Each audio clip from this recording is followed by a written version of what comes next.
주의 얼굴 구할 때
여호와는 나의 능력과 찬송이시오 또 나의 구원이 되셨도다.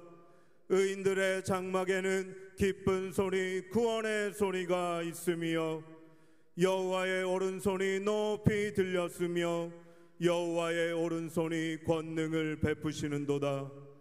여호와께 감사하라. 그는 선하시며 그 인자하심이 영원함이로다.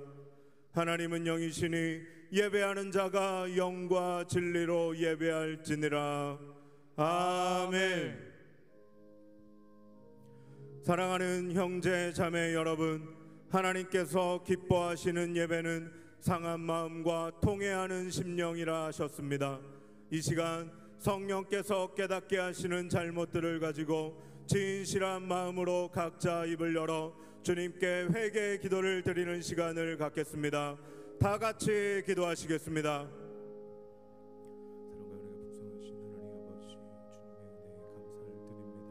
아버지 하나님, 이 시간 예배하며 나아갈 때에 지난한 주간 지었던 잘못들을 회개하며 나아가오니 이 시간 우리를 불쌍히 여겨주시고 긍휼히 베풀어 주시고 그 보혈의 능력으로 덮어주셔서 아버지 하나님, 우리가 온전히 주님만 바라보며 주님만 예배하며 나아갈 수 있도록 인도하여 주옵소서.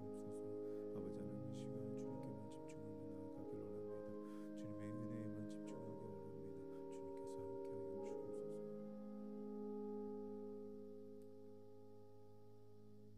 만일 우리가 우리 죄를 자백하면 그는 미쁘시고 의로우사 우리 죄를 사하시며 우리를 모든 불의에서 깨끗게 하실 것이요. 사랑의 주님, 이 놀라운 용서의 은총을 허락하신 것을 감사합니다. 이제는 우리가 법 아래 있지 아니하고 은혜 아래 있기 때문에 더 이상 죄가 우리를 주관치 못할 줄 믿습니다. 우리를 다시 한번 성령으로 강건케 하시고 충만케 하옵소서. 예수님의 이름으로 기도드립니다. 아멘. 전능하사 천지를 만드신 하나님 아버지를 내가 믿사오며 그 외아들 우리 주 예수 그리스도를 믿사오니 이는 성령으로 잉태하사 동정녀 마리아에게 나시고 본디오 빌라도에게 고난을 받으사 십자가에 못 박혀 죽으시고 장사한 지 사흘 만에 죽은 자 가운데서 다시 살아나시며 하늘에 오르사 전능하신 하나님 우편에 앉아 계시다가 저희로서 산 자와 죽은 자를 심판하러 오시리라. 성령을 믿사오며 거룩한 공회와 성도가 서로 교통하는 것과 죄를 사하여 주시는 것과 몸이 다시 사는 것과 영원히 사는 것을 믿사옵나이다. 아멘.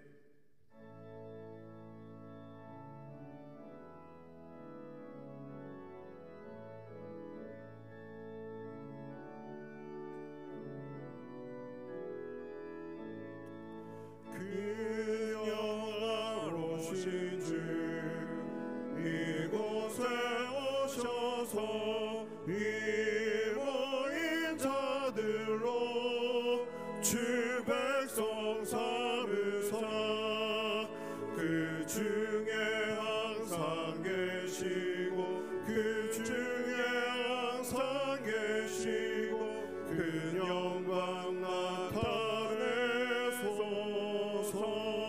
이 백성 기도와 또 예물드림이 향내와 같으니 곧 받으옵소서. 주 예수 크신 복음을 주 예수 크신 복음을 만 백성 듣게 하소서. 또 우리 자손들 다 주를 기리고 저 성전돌같이 지나게 하소서. 주 구원하신 능력을 주 구원하신 능력을 늘 끝날까지 주소서. 주 믿는 맘이니 참 진리 지키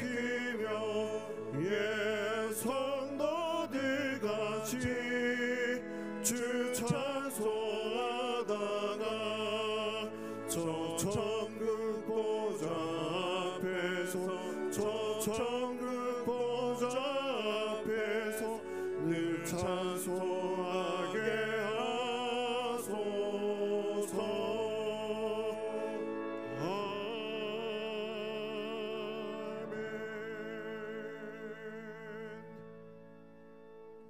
거룩하신 하나님 아버지, 한 주간의 삶을 인도해 주시고 세상 가운데 있는 저희들을 불러 은혜 주시어 하나님을 사모하며 경배하게 하시니 감사합니다. 우리 송내 사랑의 교회가 코로나 팬데믹으로 어렵고 힘들 때 어려우신 이웃의 재능 기부로 주님의 사랑을 나누게 하시고 재난 지역에 가장 먼저 위로와 생수를 전할 수 있는 은혜를 주셔서 감사합니다.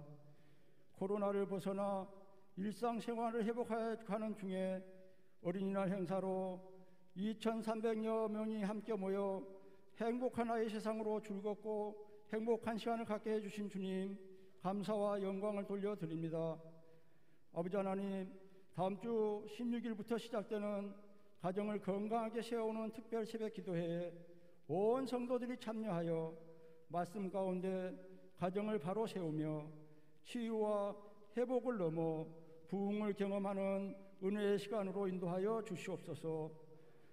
주님 오르는 어버이 주일입니다. 농경사회와 산업사회에서 가정을 세우며 믿음의 신앙을 계승하여 국가 산업의 역군으로 일평생 수고하신 우리 어르신들을 주여 인도하여 주옵소서. 강건케 하옵시고 자녀들과 더불어 행복한 날들로 인도하여 주옵소서. 하나님 아버지, 우리나라 대한민국을 인도해 주옵소서. 불확실한 세상 가운데 긍휼을 베풀어 주옵소서. 나라 안팎으로 어려운 일들이 많습니다. 새로운 정부의 대통령과 의정자들에게 지혜를 주사 현재 위기들을 극복해 하시고 국민들이 평안하며 자유와 진리가 살아 숨쉬는 경제적인 부흥이 되어 열방의 복음을 전하는 선교 강국으로 주여 인도하여 주옵소서. 주님, 열방에서 복음을 전하는 선교사들의 건강과 그들의 가정을 지켜 주옵소서. 돕는 주의 은혜로 선교의 열매가 풍성히 맺게 하옵소서. 단기 수용교를 직접 가지 못하고 랜시안 단기 선교로 12개국 14팀으로 줌과 영상으로 선교사 소개와 팀별로 현지 선교사를 위하여 기도하며 돕는 단기 선교를 우리 선교들이 참여하여 은혜의 시간 되게 주여 인도하여 주옵소서. 하나님 아버지, 어버이 주일을 맞아 말씀을 선포하실 목사님 중림의 장중에 붙들어 주시고 영육간의 강건함을 주셔서 피곤치 않게 하시며 성령 충만함으로 은혜를 주셔서 말씀을 듣는 우리 모든 성도들이 큰 은혜 받는 시간 되게 인도하여 주옵소서. 우리 주 예수 그리스도 이름으로 기도하옵나이다. 아멘.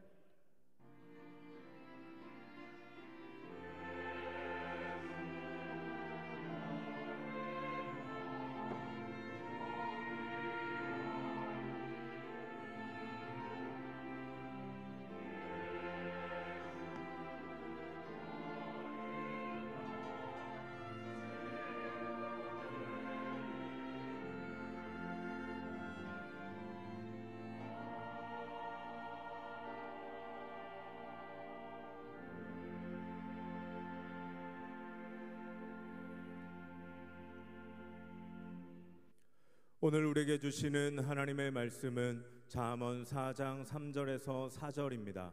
제가 봉독해 드리겠습니다. 나도 내 아버지에게 아들이었으며 내 어머니 보기에 유약한 외아들이었노라. 아버지가 내게 가르쳐 이르기를 내 말을 내 마음에 두라. 내 명령을 지키라. 그리하면 살리라. 아멘.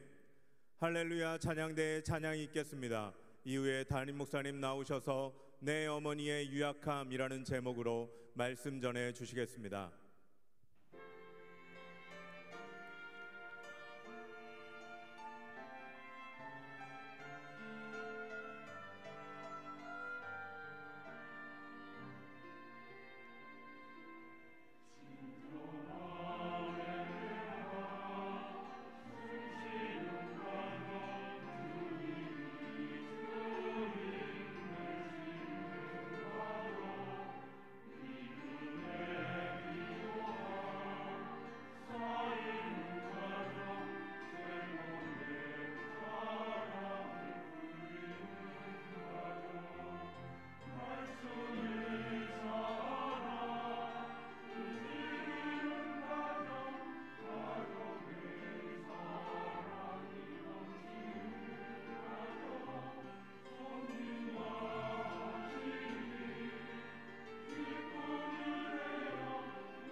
아멘. 네, 오늘도 여러분들이 현장 예배에 또 유튜브로 줌으로 참여하셨는데, 우리 줌으로 참여한 가정 가운데 조상호 집사님 가정 초대하겠습니다. 안녕하세요, 집사님. 안녕하세요. 네, 반갑습니다. 오늘 아침 읽었던 4절 말씀 다시 한번 읽어주시겠습니까? 시작. 아버지가 내게 가르쳐 이르기를 내 말을 내 마음에 두라. 내 명령을 지키라. 그리하면 살리라. 잠언 4장 4절 말씀. 아멘. 네, 우리 박수로 격려하고 축복하겠습니다. 반갑습니다. 또 교회에서 건강한 모습으로 뵙겠습니다. 옆에 분들과 인사하십시다. 아버님 사랑합니다. 한 번 더 합시다. 어머님 축복합니다. 색채의 마술사 마르크 샤갈이라고 하는 화가의 작품에 등장하는 어머니의 모습은 다른 작품에 그려진 것처럼 화려하지가 않습니다. 일평생 무거운 짐을 지고 가정을 위해서 헌신하고 수고하셨던 삶의 무게가 느껴지는 그림이기도 합니다. 샤갈의 어머니는 평생을 식품점을 운영하시면서 가족의 생계를 책임지는 강인한 어머니이기도 했습니다. 그는 자기의 자서전에서 이미 세상을 떠난 어머니를 그리워하면서 이렇게 어머니를 찾았습니다. 말해 주세요, 어머니. 다른 세상에서, 낙원에서, 구름 저편에서, 어디든 계신 그곳에서 제 사랑이 어머니에게 위로가 되나요? 어머니 이 세상을 떠나셔서 저 구름 뒤편에 계시든지 어디 계시든지 알지는 못하지만 제가 어머니를 그리워하는 제 마음이 어머니에게 위로가 되나요? 라고 어머니를 찾고 있습니다. 어머니 세상을 떠나셨는데 이제 그 구름 뒤편에 계신 어머니를 찾으면 그것이 어머니에게 위로가 될 수 있을까요? 재미있는 것은 어머니를 그리는 그 그림 속에 아버지도 함께 그렸다라고 하는 것입니다. 아버지가 보이십니까? 아버지 왼쪽에 의자 옆에 지팡이를 짚고 서 계십니다. 어머니는 크게 그렸는데 아버지는 작게 그렸습니다.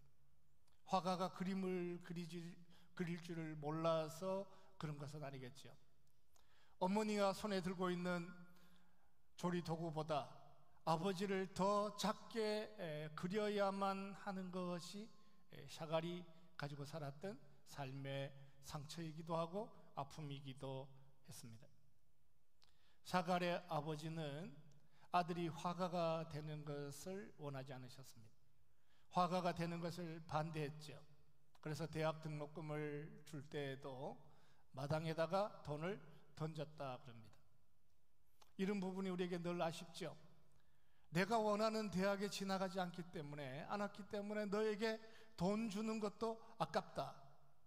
아버지가 할 수 있는 이야기이지만 그 아버지의 이야기 때문에, 던지는 그 돈 때문에 샤갈은 평생의 아버지를 향한 상처를 가지고 살아야 하고, 어머니를 그리는 그 그림 가운데 저렇게 아버지를 조그맣게 그려야만 하는 것이 샤갈의 마음이기도 했습니다.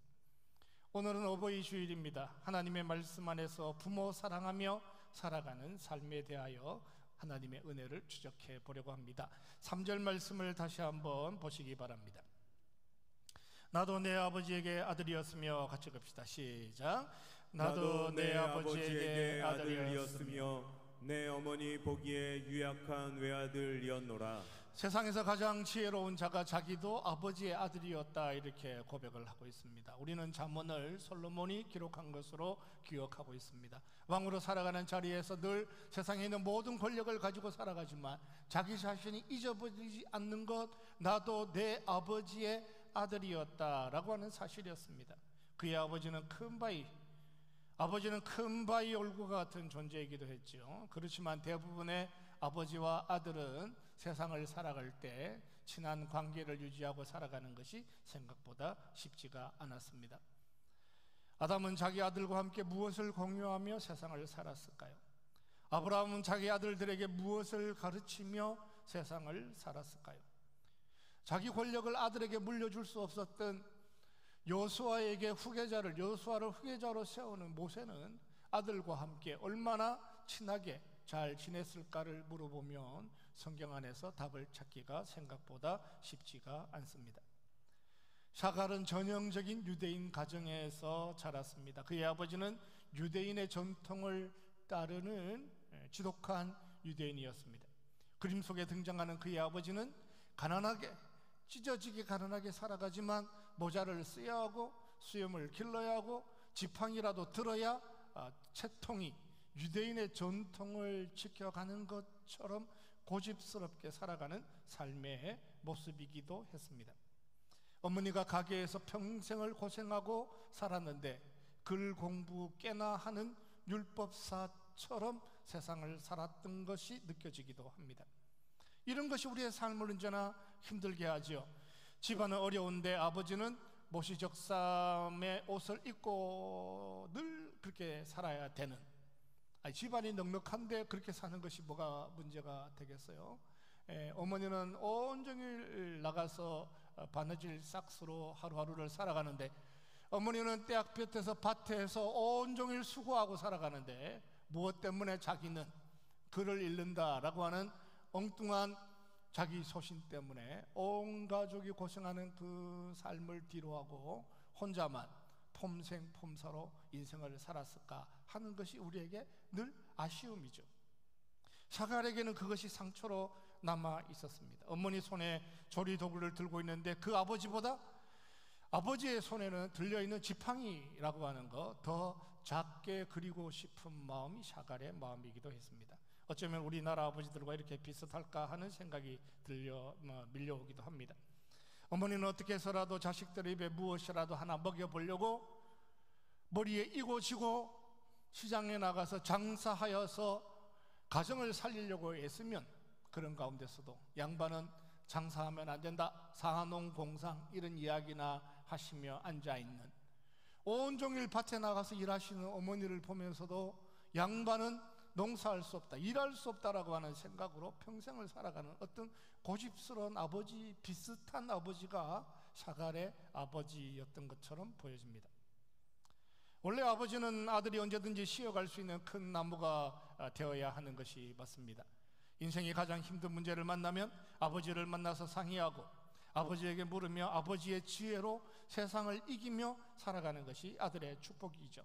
아버지가 지혜의 원천이 되기도 하고 아버지에게서 신적인 권위를 찾아야 하는데, 아버지에서 신적인 권위를 찾고 그 안에서 지혜를 찾고 살아야 되는데, 미성숙한 인간이라 그럴까요? 하나님을 떠난 인간이라 그럴까요? 하나님이 주시는 신적인 권위와 상관없이 살아가는 삶은, 인간은 그 아버지와 함께 지혜의 원천으로 삼고 소통하고 축복하고 살아가는 것을 가장 힘들어하기도 했습니다. 어떤 분들은 구약 성경을 읽으면서 구약 성경은 가부장적인 사회였기 때문에 그런 현상이 만들어졌다라고 이해하는 사람들도 있습니다. 보다 정확하게 분석을 하면 구약 성경은 가부장적 사회가 아니었습니다.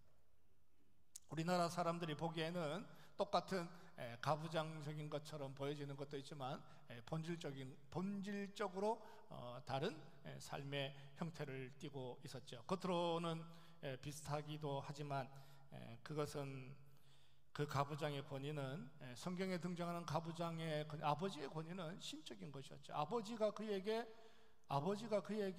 부여하는 권리였습니다. 아버지에게 하나님께서 그런 권리를 주시고 은혜를 주시고 축복할 수 있는 권한을 주셨습니다.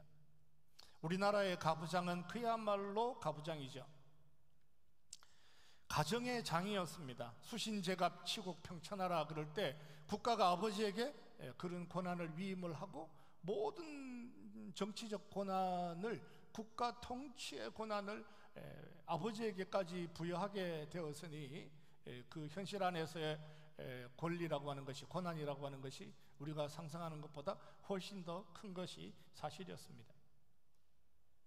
유대인들의 아버지도 비슷한 권한을 가지고 있는 것처럼 보여지기도 합니다. 이삭이 자녀들을 축복할 때에 모든 축복의 권한을 아버지가 다 가지고 있는 것처럼 보여집니다. 야곱이 자기 아들들의 머리 위에 손을 얹고 기도할 때, 아, 그렇구나, 아버지는 대단한 권리가 있구나 라고 생각되어지기도 하고, 아버지는 제사장이고 재판관이고 때로는 왕적인 권위를 가지고 있는 것처럼 보여지기도 하죠. 그러나 중요한 것은 성경에 등장하는 아버지는 자기의 정치적 권한을 가지는 것이 아니라 신으로부터, 하나님으로부터 위탁받은 지식에 대하여, 지혜에 대하여, 하나님을 사랑하고 살아가는 삶에 대하여 가르치는 위탁받은 청지기로서의 가부장적 권위를 가지는 거죠. 그러니까 겉으로 보면 아버지는 똑같은 권세에 있는 것처럼 보이지만 성경은 전혀 다른 하나님의 말씀 안에서 아버지가 살아야 되는 삶의 자리를 말씀하고 있음에도 불구하고, 눈앞에 보이는 세속적 가부장을 경험한 인간들은, 우리 믿음의 삶의 또 다른 주변에 있는 가부장을 살아가는 사람들은 그것이나 이것이나 같은 것처럼 오해하기도 했죠. 그러니까 이 가부장은 정확하게 표현하면 가부장이 아니라 신부장이라고 표현했습니다. 신적 권위 안에서 물려받은 신가부장이죠.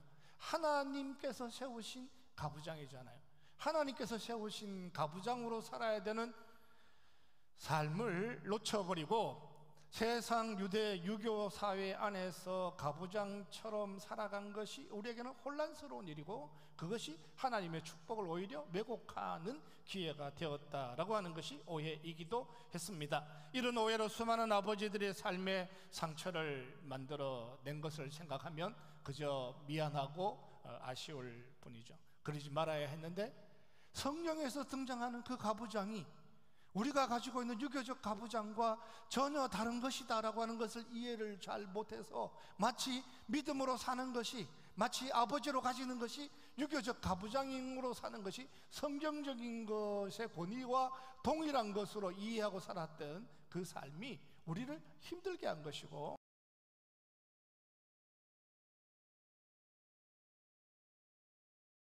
때로는 샤갈의 마음속에 남아있는 아버지처럼 하나님의 말씀을 가진 자로 그 가정을 축복하고 살아야 될 아버지의 권리를 놓쳐버린 아버지의 아픔이 샤갈의 마음속에 있는 것처럼 우리의 마음속에도 여전히 남아있을 수 있다라고 생각해 봅니다. 사랑하는 성도 여러분, 오늘 이 아침에, 어버이날 아침에 아버지, 신부장, 신적 권위 안에 살아야 될 삶을 놓쳐버리고 세속적 가부장으로 살았던 그 아버지에 대하여 용서를 선언하시고 아버지 앞에 감사하고 살아갈 수 있는 믿음의 사람들이 되시기를 주님의 이름으로 축원합니다. 옆 사람하고 축복합시다. 아버지께 감사하겠습니다. 그것은요, 용납해야 됩니다. 용서를 선언하고 살아야 됩니다. 아버지를 용서한다는 것은 나를 용서한다는 거죠. 내가 그것을 혼란스럽게 살았던 내 삶에 대하여 스스로 용서를 선언하고 다시는 세속적 가부장이 아니라 하나님께서 위탁하고 위임한 청지기로서의 마땅한 권리와 권한 안에서 가정을 든든히 지켜가겠다라고 하는 것이 드디어 가능해지는 거죠. 그 세속적 가부장과 하나님께서 우리에게 주시는 권한을 이렇게 혼동스럽게 자기 유리한 대로 얘기하면 다음에 자녀들이 그림을 그리면 아버지는 계속 작은 아버지로 그려질 수도 있습니다. 제가 오늘 말씀을 증거하면서 여러분들에게 한 가지 꼭 부탁을 드리고 싶은데요, 제가 어지간하면 부탁한다 이런 말씀 잘 드리지 않잖아요. 그러나 오늘 좀 부탁하고 싶은 것은, 다음에 만약에 그림을 그린다면 어머니 크게 예쁘게 튼튼하게 성실하게 잘 그리셔도 되는데, 그 예쁘고 큰 어머니 옆에 아버지를 작게 그리는 것은 좀 그만해 주셨으면 참 좋겠다 하는 생각을 해봐요. 같은 아버지의 입장에서 꼭 어머니를 그리려면 이쪽에 어머니 이렇게 그리고 또 다른 페이지에 또 아버지도 한 장 그려주시면 참 좋겠다 하는 생각이 듭니다. 샤갈이 예수를 믿고 특세를 하면서 날마다 치유하시고 회복하시는 하나님의 은혜를 경험했으면 어머니 하덕 앞에 서 있는 어머니 이렇게 그리고 성경책 앞에 서 있는 아버지도 좀 크게 그렸을 텐데, 그 은혜와 치유를 경험하지 못해서 어머니 이따만하게 그리고 아버지 이렇게 작게 그렸던 이 삶을 꼿꼿해요 100년이 지난 지금도 이렇게 또 똑같이 반복하고 살아야 될 이유가 있을까요? 옆에 분들과 인사하십시다. 잘 부탁드립니다. 웬만하면 좀 그리지 않는 것이 더 좋겠다 하는 생각이 들고요. 꼭 구태여 그린다면 아버지도 한 장 따로 그려주시면 참 좋겠다는 생각이 듭니다. 3절을 다시 한번 읽어야 할 것 같습니다. 3절. 나도 내 아버지께 아들이었으며, 같이 갑시다. 시작. 나도 내 아버지에게 아들이었으며 내 어머니 보기에 유약한 외아들이었노라. 아버지를 읽었으니까 어머니도 읽어야 합니다. 나도 내 아버지의 아들이었는데 내 어머니에게는 유약한 아들이었습니다. 아버지에게는 아들은 왕위를 물려받은 아들이었지만 어머니에게 나는 유약한 외아들이기도 했습니다. 세상의 모든 권력을 다 가졌는데 어머니의 입장에서 보면 아들은 여전히 유약한 아들이죠. 세상의 권력을 다 가진 아들을 보면 아버지는 마치 자기의 경쟁자가 나타난 것처럼 오해하기도 합니다. 이것이 수컷들이 살아가는 삶의 본능이기도 합니다. 자기가 왕위를 물려주고도 자기보다 더 강한 자가 되는, 자기보다 더 유능한 왕이 나타날 것에 대하여 걱정하는, 은근히 경계하기도 하는 것이 수컷의 세상이죠. 그래서 아버지는 아들에게 모든 것을 다 물려주는 것을 끝까지 경계하고 두려워합니다. 끝까지 안 주려고 합니다.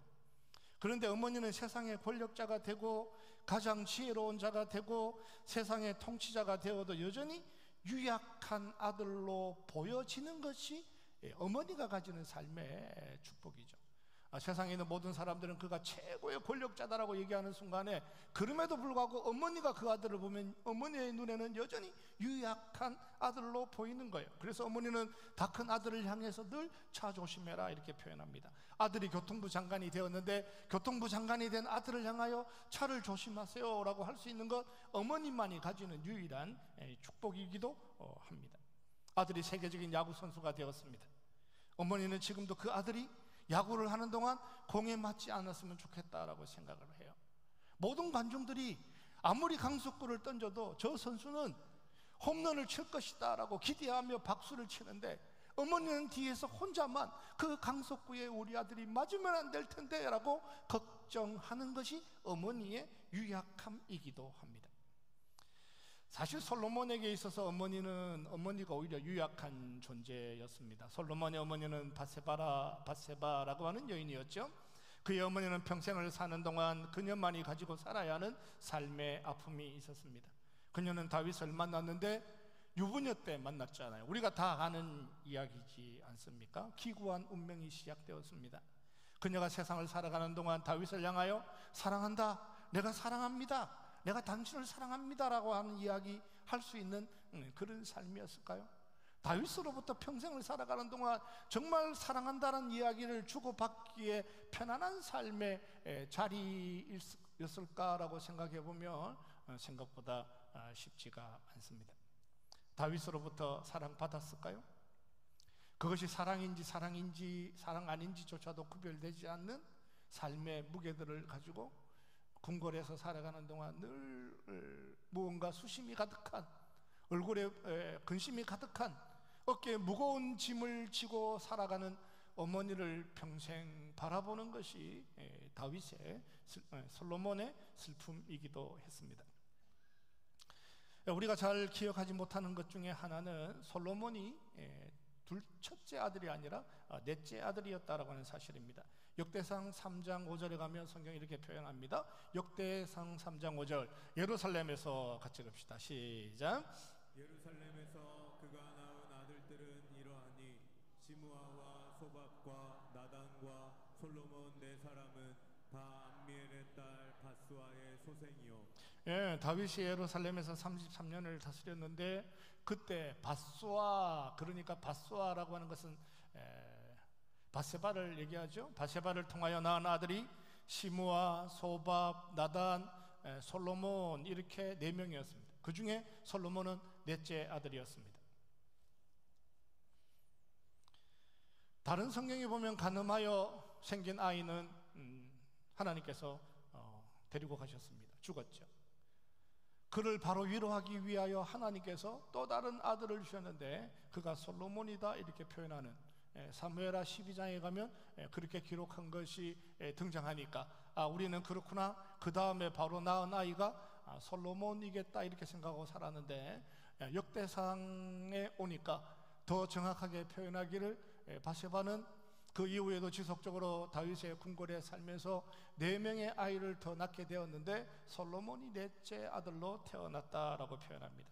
자기 선택으로 인하여 우리아가 죽었습니다. 물론 다윗의 선택 때문에, 다윗의 결정 때문에 우리아가 죽은 것이 사실이고 다윗이 범죄한 것이 사실이었지만, 자기로 인하여 다윗이 하나님 앞에서 범죄하고 첫 번째 아이 속에서 준엄한 하나님을 경험했습니다. 지금 내가 다윗의 궁궐에 살기는 사는데 정말 이 자리가 내가 살아야 되는 삶의 자리일까?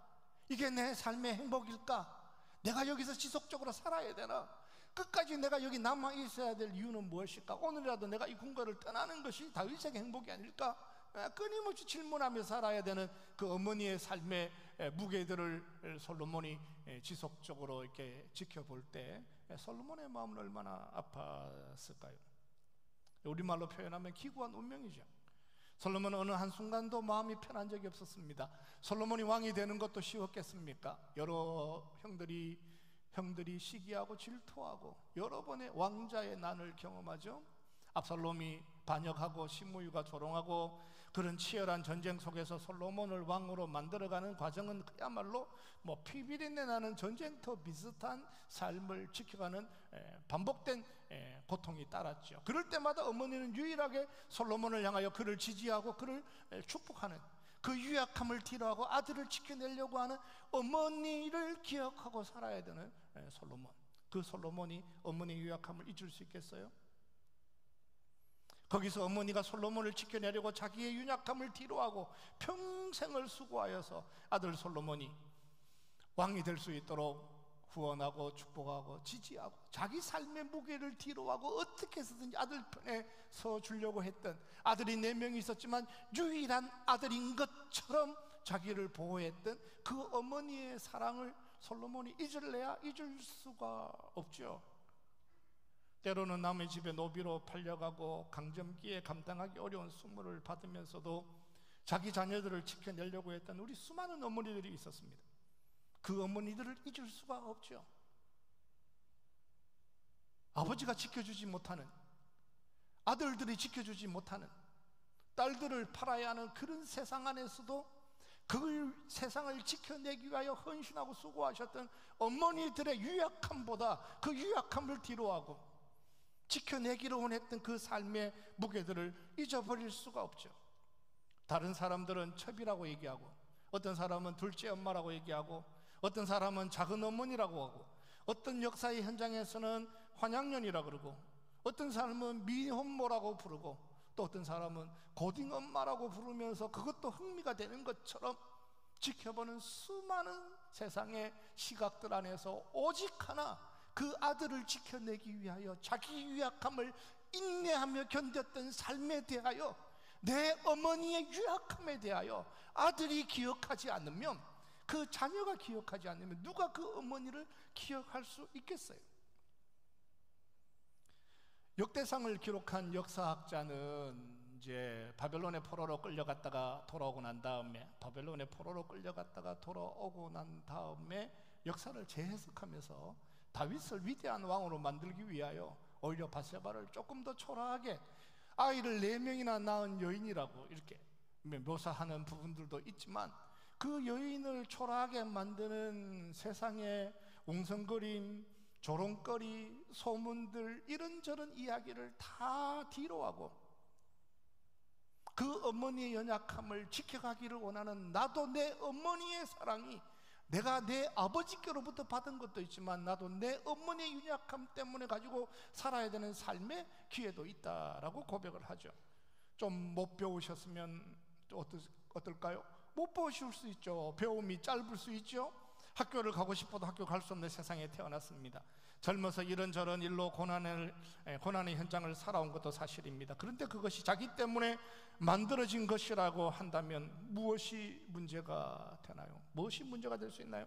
솔로몬은 그 어머니를 기억하는 사람이었습니다. 성경에 일부 다처제가 등장을 하니까 어떤 사람들이 하나님께서 일부 다처를 허락하시는구나 이렇게 오해하는 사람들도 있습니다. 하나님은 한 남자와 한 여자가 만나서 가정을 이루고 거기에 아버지가 있고 거기에 어머니가 있고 거기에 아들이 있고 거기에 딸이 있는 삶의 자리를 축복을 하셨죠. 그런데 어떤 사람들 중에는 하나님의 말씀을 뛰어넘어서 한 여자 아니라 여러 여자와 살아가는 사람들이 있었죠. 성경에 그런 사람이 등장하지만 성경에 등장하는 모든 사람이 여러 어머니와 같이 산 건 아닙니다. 인간은 하나님의 말씀을 떠나서 복잡하고 어렵고 힘든 가정을 만들어내고 수많은 형제들의 시기와 질투를 만들어내었지만 인간의 선택과 인간의 결정대로 죄의 흔적대로 사람들을 내버려 두지 아니하시고 하나님은 오히려 그들 속에서 역사하셔서 그 인간의 가장 초라하고 부패한 삶의 흔적조차도 구원의 기회로 만들어 가시는 전능하신 하나님이셨습니다. 21세기를 살아가는 우리의 삶의 자리에도 또 다른 유혹이 있습니다. 차별금지법에 대해서 수많은 사람들이 논란을 일으켜요. 이게 우리가 살아가는 인간의 삶의 초라함이죠. 한 사람의 욕망 때문에, 한 사람의 욕심 때문에, 한 개인의 욕망 때문에 그 가문이 고통 속에 살았던 삶의 기회들을 돌아보면 21세기의 사람들도 만만치 않는, 우리 자손들도 만만치 않는 유혹 앞에 노출되어져 있죠. 아침에 일어나니까 집에 아버지가 두 분 계시는데 그 아버지 중에 한 사람이 어머니라 그래요. 어떻게 그 세상을 살아요? 집에 어머니가 두 분 계시는데 그 중에 한 사람은 아버지라 그래요. 그 세상을 살아야 되는 사람들의 삶의 고통은 어떤 고통일까요? 하나님이 그렇게 말씀하시는 거예요. 너의 아버지의 아버지로부터 받은 것에 대하여 기억하고 그 일들을 통하여 너의 가정을 평강으로 지켜가라 말씀을 하십니다. 4절에 이렇게 표현했습니다. 아버지가 내게 가르쳐 이르기를, 같이 읽읍시다. 시작. 아버지가 내게 가르쳐 이르기를 내 말을 내 마음에 두라. 내 명령을 지키라. 그리하면 살리라. 아버지가 자기 아버지로부터 받았던 삶의 교훈, 그 아버지가 그 아버지로부터 받았던 삶의 명령, 그 아버지가 그 아버지로부터 받았던 삶의 명령, 그것은 하나님으로부터 받은 아버지로부터 아버지에게 전수되어지는 하나님의 명령을 지키라. 그리하면 내가 이 땅을 살아가는 동안 평안하리라, 살리라, 장수하리라, 축복을 누릴 것이다, 은혜를 경험하실 것이다 라고 하나님이 약속을 하셨습니다. 성경이 이렇게 표현합니다. 내 부모를 공경하라, 내 부모를 공경하라 이렇게 말씀하시면서도 뭐라고 말씀하시냐면 공경하지 않으면 돌로 쳐서 죽여라 그래요. 내 부모를 공경하라 이렇게 말씀하시고 공경하지 않는 자는 돌로 쳐서 죽여도 된다 그래요. 근데 성경에 보면 부모를 공경하는 것 때문에 돌에 맞아 죽는 사람이 한 사람도 등장하지 않습니다. 왜인지 아세요? 부모를 공경하지 않는다고 자녀를 향하여 돌을 들 수 있는 부모가 누가 있어요? 네? 어떤 부모가 그렇구나, 율법에 이르기를 내 부모를 공경하라 이렇게 말씀하시고 부모를 공경하지 않는 자를 돌로 치라 말씀하셨는데, 그렇구나, 이거 공경하지 않는 자녀들 돌로 쳐서 죽여야겠구나 라고 하는 부모가 누가 있겠냐고요. 세상에 수많은 사람들은 그렇게 해야 된다라고 하기도 하고 때로는 웅성거리기도 하고 길가를 서성거리면서 마치 그래야 율법이 지켜지는 것처럼 떠드는 사람이 있을런지는 모르겠지만 내 자녀를 가슴에 품고 공경을 하든지 공경 못하든지 강건하든지 연약하든지 어떤 삶의 공경을 가졌든지 여전히 끝까지 지켜가야 하는 것이 부모님들의 사랑이었습니다. 그 부모의 사랑 때문에 끊임없이 자손들은 하나님의 은혜를 누리고 살아갑니다. 그것이 부모의 사랑 때문이었습니다. 내 아버지를 기억하고 내 어머니의 유약함을 인하여 그를 축복하라 말씀하셨습니다. 어버이날 아침에 하나님의 말씀을 가슴에 담고 아버지 축복하시고 어머니께 감사하고 살아갈 수 있는 믿음의 사람들이 되시기를 주님의 이름으로 축원합니다. 자비로우신 하나님 아버지, 이 아침에도 우리의 연약함을 뒤로하고 하나님의 말씀을 우리의 가슴 속에 담습니다. 말씀을 오해한 것 때문에 부족하여 넘어지는 것도 있었고 주고받는 상처도 있었습니다. 전능하신 하나님 앞에 우리의 마음을 내려놓습니다. 우리를 치유하시고 회복하시되 그 아버지를 인하여 감사하고 그 어머니를 하여 마음껏 축복하고 살아갈 수 있는 믿음의 삶이 될 수 있도록 주께서 우리를 지켜주시기를 소원하오며 예수님의 이름으로 기도하옵나이다. 아멘.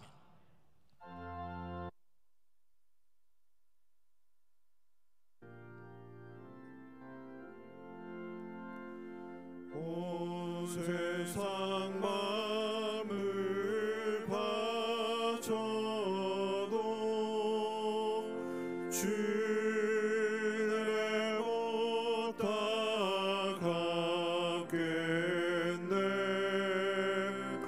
놀라운 사랑 받으나 몸으로 죄물 삼겠네.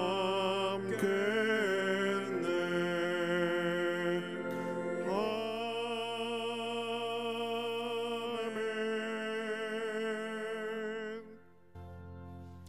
하나님 아버지, 우리가 이 땅에 올 때 아버지를 만나게 하시고 어머니를 만나게 하시며 어떤 기구한 운명 안에 태어났다 할지라도 오늘 어버이날 아침 하나님의 이름을 찬양하며 그 아버지께 감사와 그 어머니께 사랑으로 고백하고 살아갈 수 있는 믿음의 자리에 우리를 세워주신 것 감사합니다. 마음껏 찬양하고 감사하고 기뻐하고 즐거워할 수 있는 믿음의 가문 될 수 있도록 주님, 우리의 가정들을 치유하시고 회복하여 주옵소서. 오늘도 여전히 우리의 마음 저 깊은 한 속에 깊은 곳에 행여라도 남아있는 삶의 찌꺼기가 있으면 전능하신 하나님의 은혜 앞에 맡겨드립니다.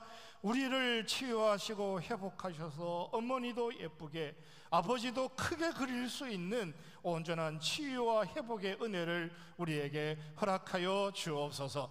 어떤 삶의 갈등과 아픔 가운데 만났다 할지라도 오늘 하나님을 사랑하는 자로 우리를 불러주셨사오니 우리의 성숙함으로 그 미성숙함도 가슴에 받아 치유와 회복을 선언하고 그 아버지 더 사랑하고 그 어머니 더 존중하고 살아갈 수 있는 믿음도 우리에게 허락하여 주옵소서. 연로하신 어르신들을 하나님 긍휼을 베푸시고 특별히 요양원에 오랫동안 머물러 있는 어르신들 하나님 축복하시되 코로나 때문에 뵙지 못한 그 얼굴 주님 기억하게 하옵시고 가장 행복하고 아름다운 것으로 오랫동안 기억할 수 있는 축복으로 복되게 하옵시며 행여라도 인간의 언어로 소통할 수 없는 우리 부모님 축복하셔서 성령으로 만나주시고 하늘의 언어로, 사람의 언어는 잊어버렸지만 하늘의 언어로 하나님의 이름을 찬양하고 살아갈 수 있는 생애 되도록 주여 저들을 지켜 주옵소서.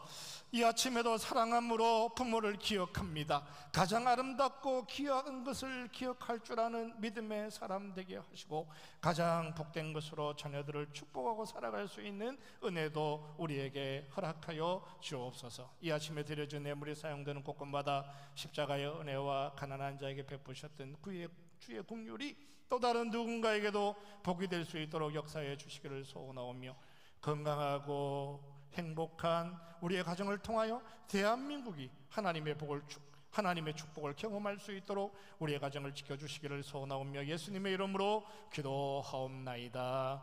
아멘.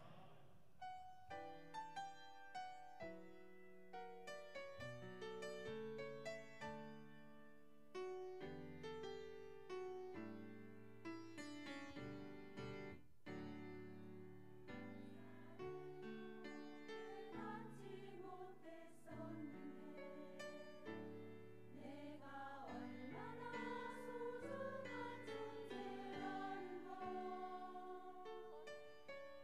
것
제가 방문했던 빈민가, 공동묘지, 하수구 이러한 환경 가운데서 사는 아이들이 그리스도의 사랑과 양육을 통해서 저는 가장 큰 기쁨을 갖게 됩니다.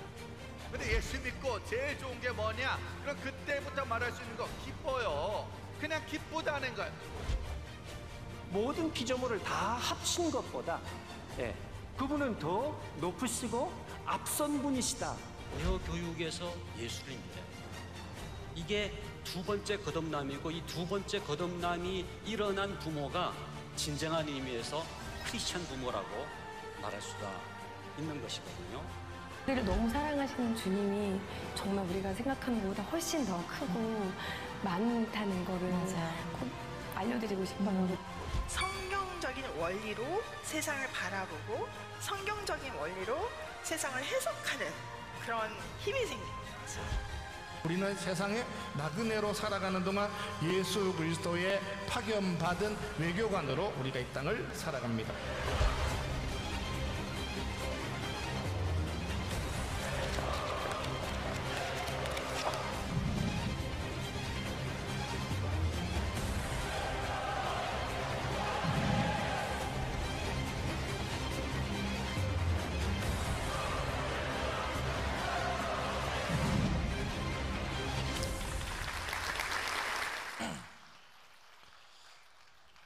네, 고맙습니다. 교회 소식을 알려드리겠습니다. 주보나 자막을 참고하시기 바랍니다. 오늘도 홈페이지나 유튜브를 통해 예배에 참여하신 모든 분들을 환영하고 축복합니다. 등록을 원하시는 분들은 교육자의 도움을 받으시기 바랍니다. 오늘은 어버이 주일입니다. 우리 청년부에서 감사의 마음을 담아서 선물을 준비해 주셔서 감사합니다. 늘푸른 대학에서는 함께 모이지 못한 어르신들에게 함께 선물을 전달하겠습니다. 특별 새벽 기도회가 5월 16일부터 21일 토요일까지 한 주간 진행이 됩니다. 특세에 참석을 안 하시면 아버지를 그림을 계속 작게 그리는 사람으로 평생을 끝납니다. 언젠가는 크게 그리는 사람이 되어야겠죠. 언젠가는 내가 바르게 이해하면 다 축복의 통로입니다. 내가 성숙하면, 내가 치유받고 내가 회복되면 어떤 삶의 아픔도 꽃이 됩니다. 별이 되고. 그러니까 내가 치유를 못하면, 내가 하나님을 못 만나면 굉장히 위대한 부모를 만나도 여전히 아버지 작게 그리는 이상한 삶이 될 수도 있죠. 특별 새벽기도의 가정의 달을 맞이해서 기도하고 간구할 때마다 믿음의 명문 가문 세워가시기 바랍니다. 온라인으로 헌금을 하시더라도 교회 오실 때는 헌금 카드에 작성하셔서 헌금함에 넣어주시면 감사하겠습니다. 감사의 제목도 계속 비대면으로 진행되는 동안 온라인으로 헌금하시는 거 잘 훈련하시고, 또 교회에 모일 때에도 지속적으로 헌금을 온라인으로 하시더라도 헌금 카드를 작성해서 자기 삶의 헌신에 대해서 하나님 앞에 감사하고 살아가시기 바랍니다. 여러 위원회 모임이 있습니다. 슬픔을 당한 가정 가운데 하나님의 위로가 함께 하시기를 축원합니다. 귀한 가정에 믿음의 자녀를 주셨습니다. 옆 사람하고 축복합시다. 사랑합니다. 축복합니다. 아버지를 축복합니다. 아버지를 축복합니다. 어머니를 축복합니다. 어머니를 축복합니다. 네, 같이 일어나셔서 찬양하겠습니다.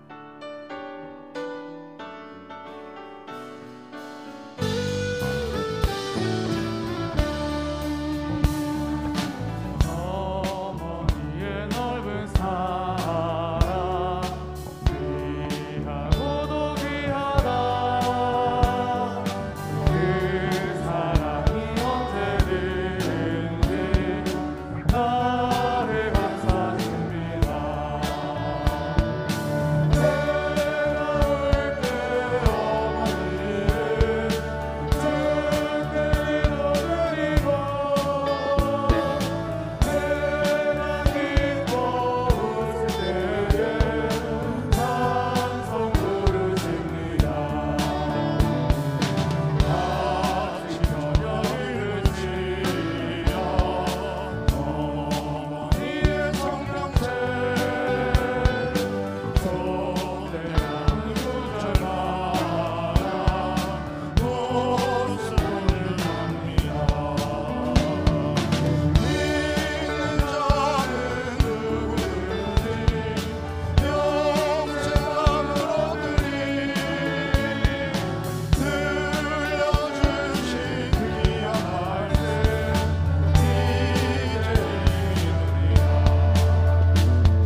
이제는 우리 주 예수 그리스도의 은혜와 아버지 하나님의 크신 사랑과 우리 가운데 살아 역사하시는 성령 하나님의 감화, 감동, 위로, 교통하심의 역사가 인생의 어떤 삶의 우여곡절을 경험한다 할지라도 그 아버지 축복하며 그 아버지 감사하며 하나님의 원하시는 믿음의 가문 세워가기를 소원하는 사랑하는 모든 주의 백성들과 축복의 통로로 허락하신 가정과 우리의 자녀들과 이 땅 가운데 세우신 교회 위에 이제로부터 영원토록 함께 있을지어다.